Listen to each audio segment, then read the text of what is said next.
के जे भी दूसरा के देश पान ले पगला के भेष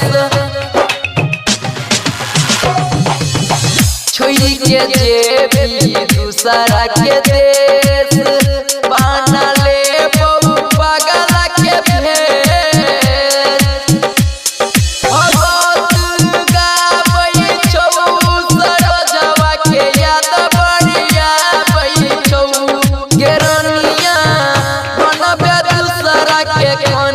के डरावा गई छो कि हमारा छोड़ी के गई ससुरवा के रनिया डरावा गई छो।